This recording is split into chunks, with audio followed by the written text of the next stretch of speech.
Click করুন অ্যাপের bell আইকনে আর সাবস্ক্রাইব করুন এবিপি আনন্দ। সব সময় থাকুন খবরে। সরাসরি নজর রাখবো প্রধানমন্ত্রী নরেন্দ্র মোদীর মন কি বাত অনুষ্ঠানে। अपना आधा सफर अब पूरा कर लिया है। इस दौरान हमने अनेक विषयों पर बात की। स्वाभाविक है कि जो वैश्विक महामारी आई, मानव जाति पर जो संकट आया, उस पर हमारी बातचीत कुछ ज्यादा ही रही। लेकिन इन दिनों मैं देख रहा हूं लगातार लोगों में एक विषय पर चर्चा हो रही है कि आखिर ये साल कब बीतेगा। कोई किसी को फोन भी कर रहा है तो बातचीत इसी विषय से शुरू हो रही है, ये साल जल्दी क्यों नहीं बीत रहा। कोई लिख रहा है, दोस्तों से बात कर रहा है, कह रहा है कि ये साल अच्छा नहीं है। कोई कह रहा है 2020 शुभ नहीं है। बस लोग यही चाहते हैं कि किसी भी तरह से ये साल जल्द से जल्द बीत जाए। साथियों, कभी कभी मैं सोचता हूं कि ऐसा क्यों हो रहा है। हो सकता है ऐसी बातचीत के कुछ कारण भी हो। 6-7 महीना पहले ये हम कहां जानते थे कि कोरोना जैसा संकट आएगा और इसके खिलाफ ये लड़ाई इतनी लंबी चलेगी। ये संकट तो बना ही हुआ है, ऊपर से देश में नीत नई चुनौतियां सामने आती जा रही हैं। अभी कुछ दिन पहले देश के पूर्वी छोर पर साइक्लोन अम्फान आया तो पश्चिमी छोर पर साइक्लोन निसर्ग आया। कितने ही राज्यों में हमारे किसान भाई बहन टिड्डी दल के हमले से परेशान है और कुछ नहीं तो देश के कई हिस्सों में छोटे छोटे भूकंप रुकने का ही नाम नहीं ले रहे हैं। और इन सबके बीच हमारे कुछ पड़ोसियों द्वारा जो हो रहा है, देश उन चुनौतियों से भी निपट रहा है। वाकई एक साथ इतनी आपदाएं, इस स्तर की आपदाएं बहुत कम ही देखने सुनने को मिलती हैं। हालात तो ये हो गई हैं कि कोई छोटी छोटी घटना भी हो रही है तो लोग उन्हें भी इन चुनौतियों के साथ जोड़ करके देख रहे हैं। साथियों, मुश्किलें आती हैं, संकट आते हैं, लेकिन सवाल यही है कि क्या इन आपदाओं की वजह से हमें साल 2020 को खराब मान लेना चाहिए। क्या पहले के 6 महीने जैसे बीते उसकी वजह से ये मान लेना कि पूरी साल ही ऐसा है, क्या ये सोचना सही है। जी नहीं मेरे प्यारे देशवासियों, बिल्कुल नहीं। एक साल में एक चुनौती आए या 50 चुनौती आए, नंबर कम ज्यादा होने से वो साल खराब नहीं हो जाता। भारत का इतिहास ही आपदाओं और चुनौतियों पर जीत हासिल कर और ज्यादा निखर कर निकलने का रहा है। सैकड़ों वर्षों तक अलग अलग आक्रांताओं ने भारत पर हमला किया, उसे संकटों में डाला। लोगों को लगता था कि भारत की संरचना ही नष्ट हो जाएगी, भारत की संस्कृति ही समाप्त हो जाएगी। लेकिन इन संकटों से भारत और भी भव्य होकर सामने आया। साथियों, हमारे यहां कहा जाता है सृजन शाश्वत है, सृजन निरंतर है। मुझे गीत की कुछ पंक्तियां याद आ रही हैं। यह कल कल छल छल बहती क्या कहती गंगा धारा, यह कल कल छल छल बहती क्या कहती गंगा धारा, युग युग से बहता आता यह पुण्य प्रवाह हमारा। उसी गीत में आगे आता है, क्या उसको रोक सकेंगे, मिटने वाले मिट जाएं। कंकड़ पत्थर की हस्ती, कंकड़ पत्थर की हस्ती क्या बाधा बनकर आए।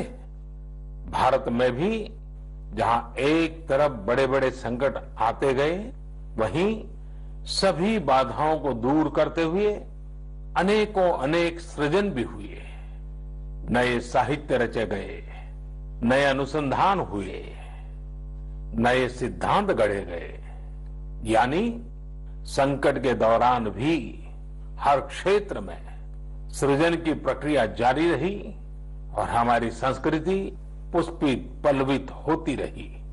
देश आगे बढ़ता ही रहा। भारत ने हमेशा संकटों को सफलता की सीढ़ियों में परिवर्तित किया है। इसी भावना के साथ हमें आज भी इन सारे संकटों के बीच आगे बढ़ते ही रहना है। आप भी इसी विचार से आगे बढ़ेंगे, 130 करोड़ देशवासी आगे बढ़ेंगे, तो यही साल देश के लिए नए कीर्तिमान बनाने वाला साल साबित होगा। इसी साल में देश नए लक्ष्य प्राप्त करेगा, नई उड़ान भरेगा, नई ऊंचाइयों को छुएगा।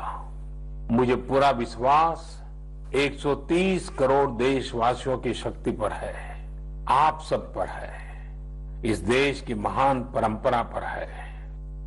मेरे प्यारे देशवासियों, संकट चाहे जितना भी बड़ा हो, भारत के संस्कार निस्वार्थ भाव से सेवा की प्रेरणा देते हैं। भारत ने जिस तरह मुश्किल समय में दुनिया की मदद की, उसने आज शांति और विकास में भारत की भूमिका को और मजबूत किया है। दुनिया ने इस दौरान भारत की विश्व बंधुत्व की भावना को भी महसूस किया है और इसके साथ ही दुनिया ने अपनी संप्रभुता और सीमाओं की रक्षा करने के लिए भारत की ताकत और भारत के कमिटमेंट को भी देखा है। लद्दाख में भारत की भूमि पर आंख उठाकर देखने वालों को करारा जवाब मिला है। भारत मित्रता निभाना जानता है तो आंख में आंख डालकर देखना और उचित जवाब देना भी जानता है। हमारे वीर सैनिकों ने दिखा दिया है कि वो कभी भी मां भारती के गौरव पर आंच नहीं आने देंगे। साथियों, लद्दाख में हमारे जो वीर जवान शहीद हुए हैं, उनके शौर्य को पूरा देश नमन कर रहा है, श्रद्धांजलि दे रहा है। पूरा देश उनका कृतज्ञ है, उनके सामने नतमस्तक है। इन साथियों के परिवारों की तरह ही हर भारतीय इन्हें खोने का दर्द भी अनुभव कर रहा है। अपने वीर सपूतों के बलिदान पर उनके परिजनों में गर्व की जो भावना है, देश के लिए जो जज्बा है, यही तो देश की ताकत है। आपने देखा होगा, जिनके बेटे शहीद हुए वो माता पिता अपने दूसरे बेटों को भी, घर के दूसरे बच्चों को भी सेना में भेजने की बात कर रहे हैं। बिहार के रहने वाले शहीद कुंदन कुमार के पिताजी के शब्द तो कानों में गूंज रहे हैं। वो कह रहे थे, अपने पोतों को भी देश की रक्षा के लिए सेना में भेजूंगा। यही हौसला हर शहीद के परिवार का है। वास्तव में इन परिजनों का त्याग पूजनीय है। भारत माता की रक्षा के जिस संकल्प से हमारे जवानों ने बलिदान दिया है, उसी संकल्प को हमें भी जीवन का ध्येय बनाना है, हर देशवासी को बनाना है।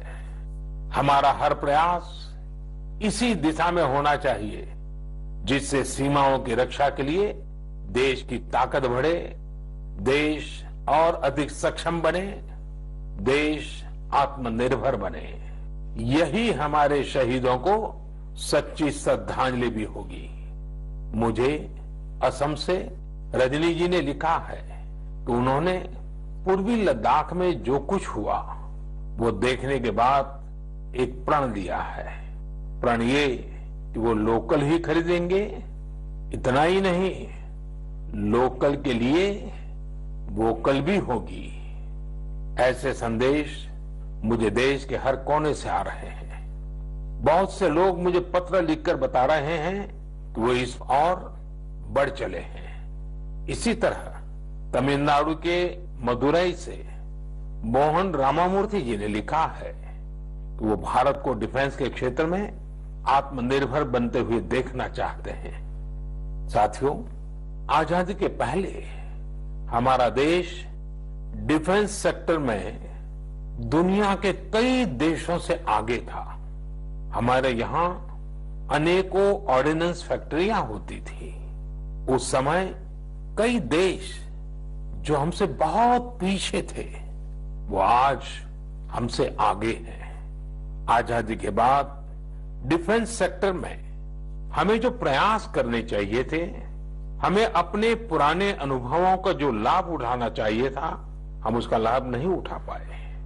लेकिन आज डिफेंस सेक्टर में, टेक्नोलॉजी के क्षेत्र में भारत आगे बढ़ने का निरंतर प्रयास कर रहा है।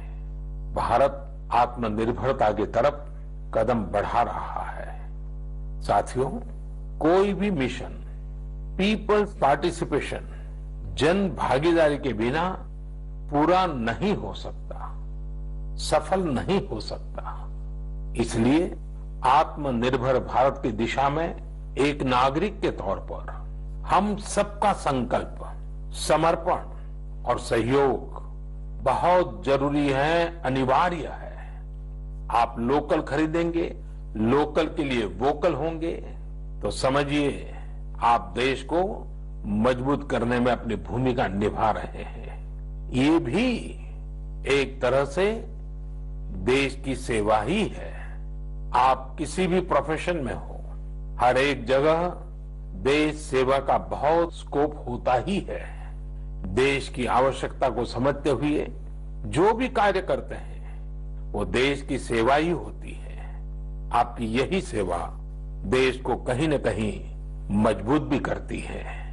और हमें ये भी याद रखना है, हमारा देश जितना मजबूत होगा, दुनिया में शांति की संभावनाएं भी उतनी ही मजबूत होगी। यहां कहा जाता है, विद्या विवादाय धनम मदाय, विद्या विवादाय धनम मदाय, शक्ति ही परेशान परिपीडनाय, खलस्य साधो विपरीतम एतत्, ज्ञानाय दानाय च रक्षणाय। अर्थात अगर स्वभाव से दुष्ट है तो विद्या का प्रयोग व्यक्ति विवाद में, धन का प्रयोग घमंड में और ताकत का प्रयोग दूसरों को तकलीफ देने में करता है। लेकिन सज्जन की विद्या ज्ञान के लिए, धन मदद के लिए और ताकत रक्षा करने के लिए इस्तेमाल होती है। भारत ने अपनी ताकत हमेशा इसी भावना के साथ इस्तेमाल की है। भारत का संकल्प है भारत के स्वाभिमान और संप्रभुता की रक्षा। भारत का लक्ष्य है आत्मनिर्भर भारत। भारत की परंपरा है भरोसा, मित्रता। भारत का भाव है बंधुता। हम इन्हीं आदर्शों के साथ आगे बढ़ते रहेंगे। मेरे प्यारे देशवासियों, कोरोना के संकट काल में देश लॉकडाउन से बाहर निकल आया है। अब हम अनलॉक के दौर में हैं। अनलॉक के समय में दो बातों पर बहुत फोकस करना है, कोरोना को हराना और अर्थव्यवस्था को मजबूत बनाना, उसे ताकत देना। साथियों, लॉकडाउन से ज्यादा सतर्कता हमें अनलॉक के दौरान बरतनी है। आपकी सतर्कता ही आपको कोरोना से बचाएगी। इस बात को हमेशा याद रखिए कि अगर आप मास्क नहीं पहनते हैं, 2 गज की दूरी का पालन नहीं करते हैं या फिर दूसरी जरूरी सावधानियां नहीं बरतते हैं, तो आप अपने साथ साथ दूसरों को भी जोखिम में डाल रहे हैं, खास तौर पर घर के बच्चों और बुजुर्गों को।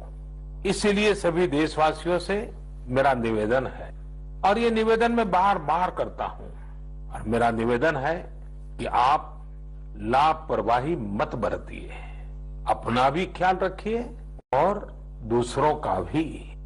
साथियों, अनलॉक के दौर में बहुत सी ऐसी चीजें भी अनलॉक हो रही हैं जिनमें भारत दशकों से बंधा हुआ था। वर्षों से हमारा माइनिंग सेक्टर लॉकडाउन में था। कॉमर्शियल ऑक्शन को मंजूरी देने के एक निर्णय ने स्थिति को पूरी तरह से बदल दिया है। कुछ ही दिन पहले स्पेस सेक्टर में ऐतिहासिक सुधार किए गए। उन सुधारों के जरिए वर्षों से लॉकडाउन में जकड़े इस सेक्टर को आजादी मिली। इससे आत्मनिर्भर भारत के अभियान को न केवल गति मिलेगी बल्कि देश टेक्नोलॉजी में भी एडवांस बनेगा। अपने कृषि क्षेत्र को देखें तो इस सेक्टर में भी बहुत सारी चीजें दशकों से लॉकडाउन में फंसी थी।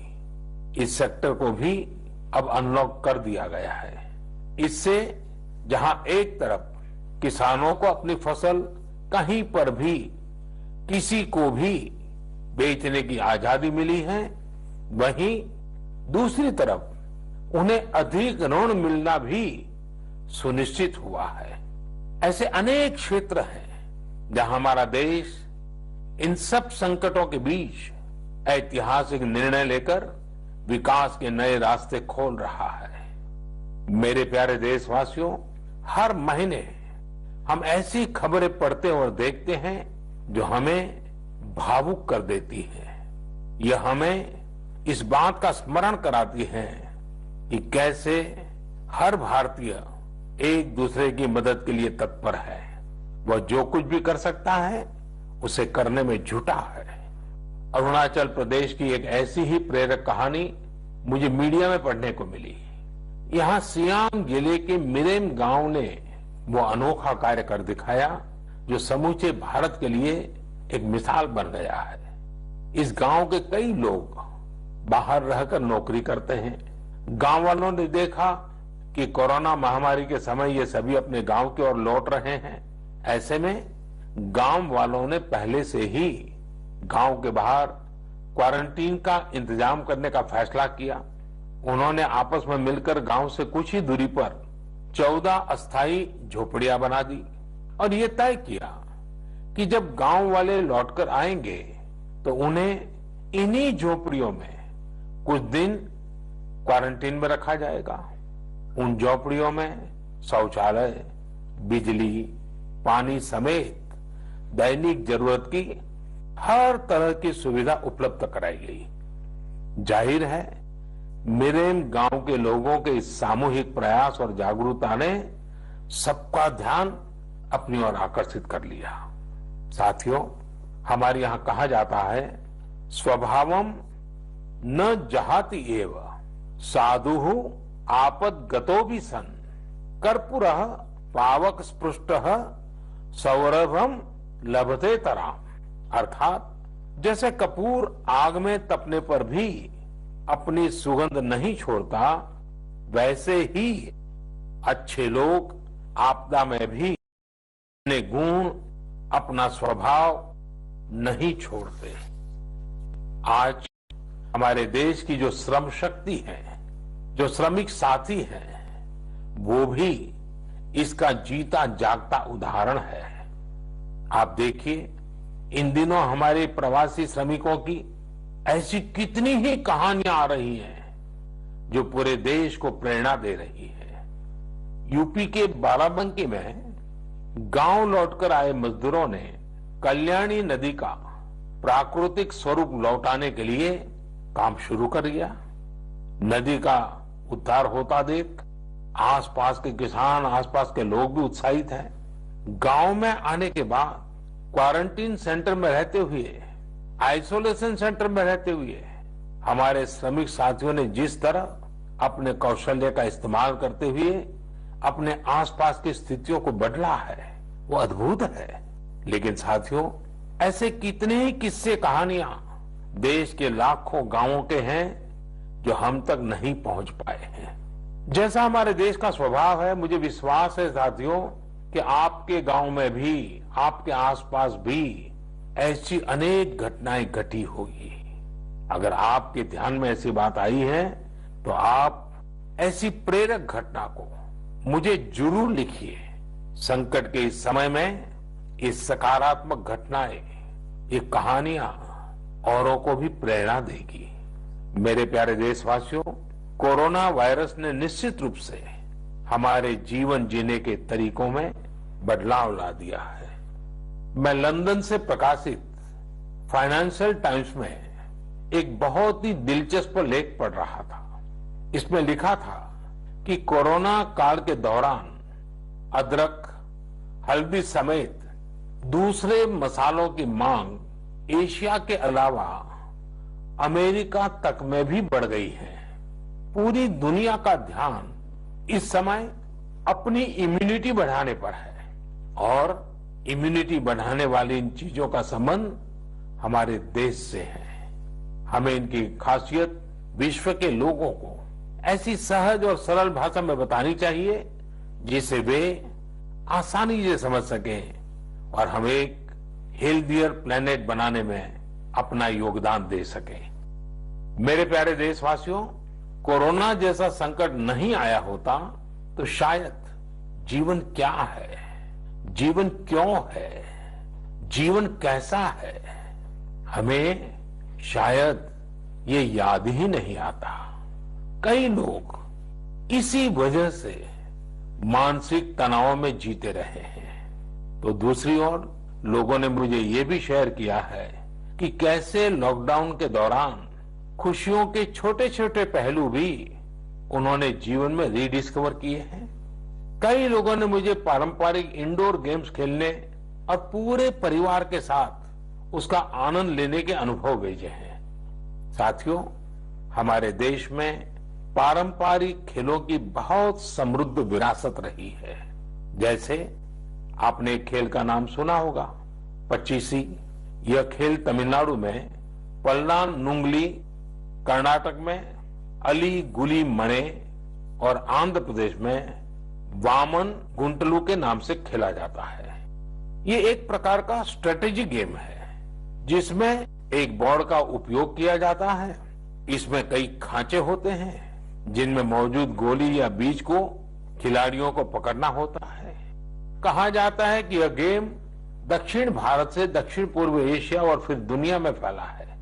साथियों, आज हर बच्चा सांप सीढ़ी के खेल के बारे में जानता है, लेकिन क्या आपको पता है कि यह भी एक भारतीय पारंपरिक गेम का ही रूप है जिसे मोक्ष पाटम या परम पदम कहा जाता है।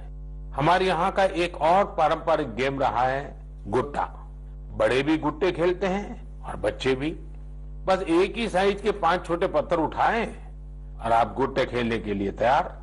एक पत्थर हवा में उछालिए और जब तक वो पत्थर हवा में हो आपको जमीन पर रखे बाकी पत्थर उठाने होते हैं। आमतौर पर हमारे यहाँ इंडोर खेलों में कोई बड़े साधनों की जरूरत नहीं होती है। कोई एक चौक या पत्थर ले आता है, उसे जमीन पर ही कुछ लकीरें खींच देता है और फिर खेल शुरू हो जाता है। जिन खेलों में डाइस की जरूरत पड़ती है, कोड़ियों से या इमली के बीज से भी काम चल जाता है। साथियों, मुझे मालूम है आज जब मैं ये बात कर रहा हूं, कितने ही लोग अपने बचपन में लौट गए होंगे, कितनों को ही अपने बचपन के दिन याद आ गए होंगे। मैं यही कहूंगा कि उन दिनों को आप भूले क्यों है, उन खेलों को आप भूले क्यों है। मेरा घर के नाना नानी, दादा दादी, घर के बुजुर्गों से आग्रह है कि नई पीढ़ी में ये खेल आप अगर ट्रांसफर नहीं करेंगे तो कौन करेगा। जब ऑनलाइन पढ़ाई की बात आ रही है तो बैलेंस बनाने के लिए, ऑनलाइन खेल से मुक्ति पाने के लिए भी हमें ऐसे करना ही होगा। हमारी युवा पीढ़ी के लिए भी, हमारे स्टार्टअप्स के लिए भी यहाँ एक नया अवसर है और मजबूत अवसर है। हम भारत के पारंपरिक इंडोर गेम्स को नए और आकर्षक रूप में प्रस्तुत करें। उनसे जुड़ी चीजों को जुटाने वाले, सप्लाई करने वाले स्टार्टअप्स बहुत पॉपुलर हो जाएंगे। और हमें ये भी याद रखना है, हमारे भारतीय खेल भी तो लोकल है और हम लोकल के लिए वोकल होने का प्रण पहले ही ले चुके हैं। और मेरे बाल सखा मित्रों, हर घर के बच्चों से, मेरे नन्हे साथियों से भी आज मैं एक विशेष आग्रह करता हूं। बच्चे, आप मेरा आग्रह मानेंगे ना? देखिए, मेरा आग्रह है कि मैं जो कहता हूं आप जरूर करिए। एक काम करिए, जब थोड़ा समय मिले तो माता पिता से पूछकर मोबाइल उठाइए और अपने दादा दादी, नाना नानी या घर में जो भी बुजुर्ग हैं उनका इंटरव्यू रिकॉर्ड कीजिए, अपने मोबाइल फोन में रिकॉर्ड करिए। जैसे आपने टीवी पर देखा होगा ना कैसे पत्रकार इंटरव्यू करते हैं, बस वैसा ही इंटरव्यू आप कीजिए। और आप उनसे सवाल क्या करेंगे, मैं आपको सुझाव देता हूं। आप उनसे जरूर पूछिए कि वो बचपन में उनका रहन सहन कैसा था, वो कौन से खेल खेलते थे, कभी नाटक देखने जाते थे, सिनेमा देखने जाते थे, कभी छुट्टियों में मामा के घर जाते थे, कभी खेत खलिहान में जाते थे, त्योहार कैसे मनाते थे। बहुत सी बातें आप उनको पूछ सकते हैं। उनको भी 40-50 साल 60 साल पुरानी अपनी जिंदगी में जाना बहुत आनंद देगा। और आपके लिए 40-50 साल पहले का हिंदुस्तान कैसा था, आप जहां रहते हैं वो इलाका कैसा था, वहां परिसर कैसा था, लोगों के तौर तरीके क्या थे, सब चीजें बहुत आसानी से आपको सीखने को मिलेगी, जानने को मिलेगी। और आप देखिए आपको बहुत मजा आएगा। और परिवार के लिए एक बहुत ही अमूल्य खजाना, एक अच्छा वीडियो एल्बम भी बन जाएगा। साथियों, ये सत्य है कि आत्मकथा या जीवनी, ऑटोबायोग्राफी या बायोग्राफी, इतिहास की सच्चाई के निकट जाने के लिए बहुत ही उपयोगी माध्यम होती है। आप भी अपने बड़े बुजुर्गों से बातें करेंगे तो उनके समय की बातों को, उनके बचपन, उनके युवा काल की बातों को और आसानी से समझ पाएंगे। ये बेहतरीन मौका है कि बुजुर्ग भी अपने बचपन के बारे में, उस दौर के बारे में अपने घर के बच्चों को बताएं। साथियों, देश के एक बड़े हिस्से में हो चुका है। इस बार बारिश को लेकर मौसम विज्ञानी भी बहुत उत्साहित हैं, बहुत उम्मीद जता रहा है। बारिश अच्छी होगी तो हमारे किसानों की फसलें अच्छी होगी, वातावरण भी हरा भरा होगा। बारिश के मौसम में प्रकृति भी जैसे खुद को रिजुवेनेट कर लेती है, मानव प्राकृतिक संसाधनों का जितना दोहन करता है, प्रकृति एक तरह से बारिश के समय उनकी भरपाई करती है, रिफिलिंग करती है। लेकिन ये रिफिलिंग तभी हो सकती है जब हम भी इसमें अपनी धरती मां का साथ दें, अपना दायित्व निभाएं। हमारे द्वारा किया गया थोड़ा सा प्रयास प्रकृति को, पर्यावरण को बहुत मदद करता है। हमारे कई देशवासी तो इसमें बहुत बड़ा काम कर रहे हैं। कर्नाटक के मंडावली में एक 80-85 साल के बुजुर्ग हैं कामेगौड़ा जी। कामेगौड़ा जी एक साधारण किसान है, लेकिन उनका व्यक्तित्व बहुत असाधारण है। उन्होंने एक ऐसा काम किया है कि कोई भी आश्चर्य में पड़ जाएगा। 80-85 साल के कामेगौड़ा जी अपने जानवरों को चराते हैं, लेकिन साथ साथ उन्होंने अपने क्षेत्र में नए तालाब बनाने का भी बीड़ा उठाया हुआ है। वे अपने इलाके में पानी की समस्याओं को दूर करना चाहते हैं, इसलिए जल संरक्षण के काम में, छोटे छोटे तालाब बनाने के काम में जुटे हैं। आप हैरान होंगे कि 80-85 वर्ष के कामेगौड़ा जी अब तक 16 तालाब खोद चुके हैं अपनी मेहनत से, अपने परिश्रम से। हो सकता है कि जो तालाब उन्होंने बनाए वो बहुत बड़े न हो, लेकिन उनका ये प्रयास बहुत बड़ा है। आज पूरे इलाके को इन तालाबों से एक नया जीवन मिला है। साथियों, गुजरात के वडोदरा का भी एक उदाहरण बहुत प्रेरक है। यहाँ जिला प्रशासन और स्थानीय लोगों ने मिलकर एक दिलचस्प मुहिम चलाई।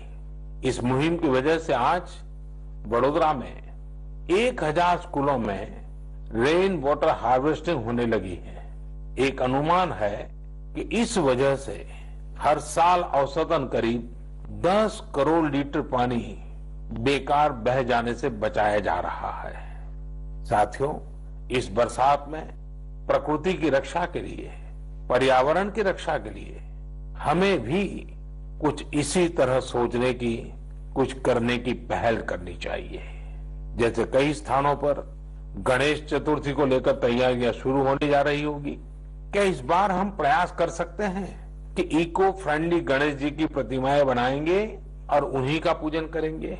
क्या हम ऐसी प्रतिमाओं के पूजन से बच सकते हैं जो नदी तालाबों में विसर्जित किए जाने के बाद जल के लिए, जल में रहने वाले जीव जंतुओं के लिए संकट बन जाती है? मुझे विश्वास है आप ऐसा जरूर करेंगे। और इन सब बातों के बीच हमें ये भी ध्यान रखना है कि मानसून के सीजन में कई बीमारियां भी आती हैं। कोरोना काल में हमें इनसे भी बचकर रहना है। आयुर्वेदिक औषधियां, काढ़ा, गर्म पानी, इन सब का इस्तेमाल करते रहिए, स्वस्थ रहिए। मेरे प्यारे देशवासियों, आज 28 जून को भारत अपने एक भूतपूर्व प्रधानमंत्री को श्रद्धांजलि दे रहा है, जिन्होंने एक नाजुक दौर में देश का नेतृत्व किया। हमारे ये पूर्व प्रधानमंत्री श्री पीवी नरसिम्हा राव जी की आज जन्म शताब्दी वर्ष की शुरुआत का दिन है। जब हम पीवी नरसिम्हा राव जी के बारे में बात करते हैं तो स्वाभाविक रूप से राजनेता के रूप में उनकी छवि हमारे सामने उभरती है, लेकिन ये भी सच्चाई है कि वो अनेक भाषाओं को जानते थे, भारतीय एवं विदेशी भाषाएं बोल लेते थे। वे एक और भारतीय मूल्यों में रचे बसे थे, तो दूसरी ओर उन्हें पाश्चात्य साहित्य और विज्ञान का भी ज्ञान था। वे भारत के सबसे अनुभवी नेताओं में से एक थे, लेकिन उनके जीवन का एक और पहलू भी है और वो उल्लेखनीय है, हमें जानना भी चाहिए। साथियों, नरसिम्हा राव जी अपनी किशोरावस्था में ही स्वतंत्रता आंदोलन में शामिल हो गए थे।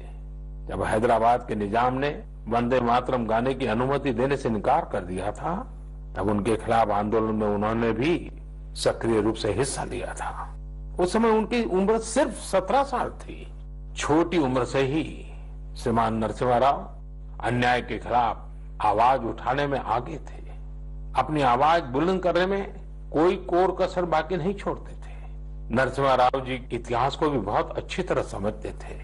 बहुत ही साधारण पृष्ठभूमि से उठकर उनका आगे बढ़ना, शिक्षा पर उनका जोर, सीखने की उनकी प्रवृत्ति और इन सब के साथ उनकी नेतृत्व क्षमता, सब कुछ स्मरणीय है। मेरा आग्रह है कि नरसिम्हा राव जी के जन्म शताब्दी वर्ष में आप सभी लोग उनके जीवन और विचारों के बारे में ज्यादा से ज्यादा जानने का प्रयास करें। मैं एक बार फिर उन्हें अपनी श्रद्धांजलि अर्पित करता हूं। मेरे प्यारे देशवासियों, इस बार मन की बात में कई विषयों पर बात हुई। अगली बार जब हम मिलेंगे तो कुछ और नए विषयों पर बात होगी। आप अपने संदेश, अपने इनोवेटिव आइडियाज मुझे जरूर भेजते रहिए। हम सब मिलकर आगे बढ़ेंगे और आने वाले दिन और भी सकारात्मक होंगे।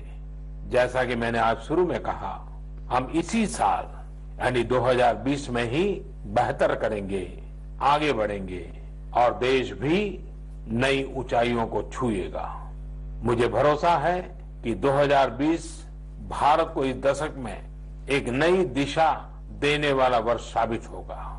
इसी भरोसे को लेकर आप भी आगे बढ़िए, स्वस्थ रहिए, सकारात्मक रहिए। इन्हीं शुभकामनाओं के साथ आप सभी का बहुत बहुत धन्यवाद। नमस्कार।